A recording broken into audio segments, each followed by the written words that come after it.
पंढरपूरच्या विठुरायाच्या आषाढी वारीसाठी जगद्गुरू संत तुकाराम महाराज यांची पालखी येत्या 18 जून रोजी देहू येथून प्रस्थान ठेवणार आहे.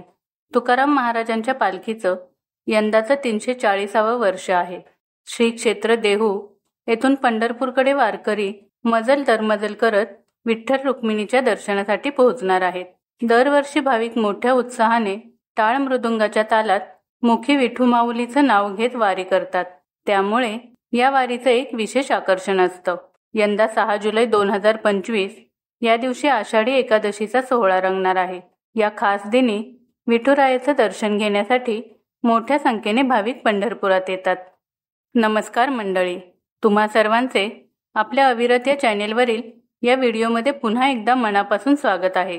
मंडळी, जगद्गुरू श्री संत तुकाराम महाराजांचा 340वा पालखी सोहळा हा 18 जून रोजी श्री क्षेत्र देहूगाव येथून दुपारी प्रस्थान होणार असून पहिला मुक्काम येथील इनामदार वाड्यात होईल.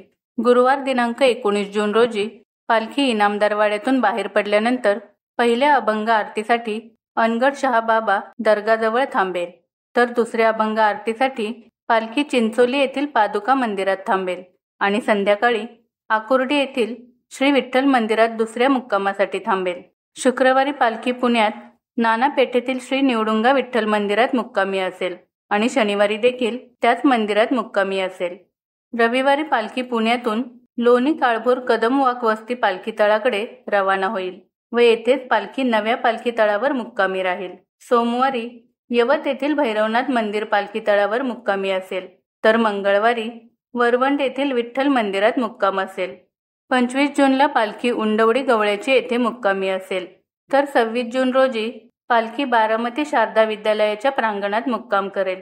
27 जूनला संसर येथे मुक्कामी असेल, तर 28 जूनला पालखी संसरमधून पहाटे निघेल व वाटेत बेलवडी येथे पहिले गोल रिंगण करेल व पालखी रात्री नेमगाव केतकी येथे पालखी तळावर मुक्कामासाठी जाईल.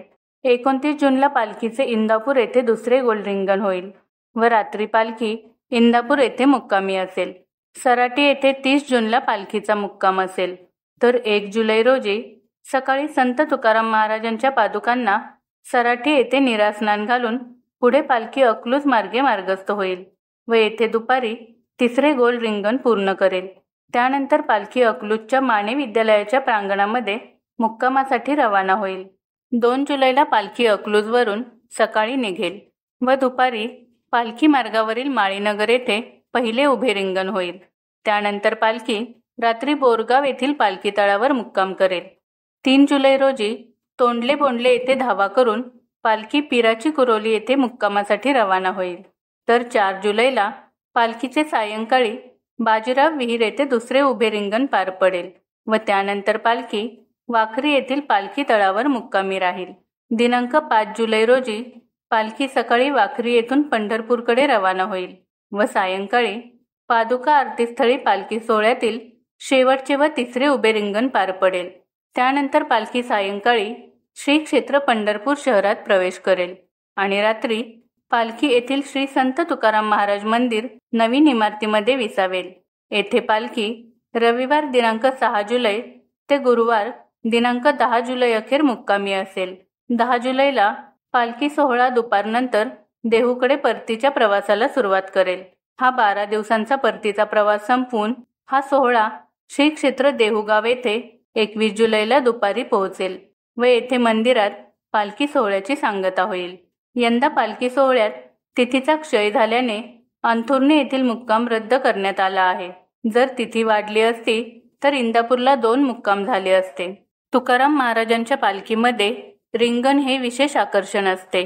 यामध्ये गोल रिंगण आणि उभे रिंगण अशा 2 प्रकारचे रिंगण पाहता येतात. गोल रिंगणामध्ये पालखीभोवती नागरिक मानवी साखळी करून फेर धरतात. त्यानंतर 2 मानाचे घोडे गोलाकार फिरतात. मात्र यामध्ये एकच घोडेस्वार असतो, तर दुसऱ्या घोड्यावर संत तुकाराम महाराज स्वार असतात असा वारकऱ्यांचा विश्वास आहे.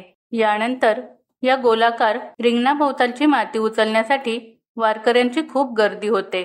तसेच उभ्या रिंगणादरम्यान वारकरी सरळ रेषेत उभे राहून उड्या मारतात.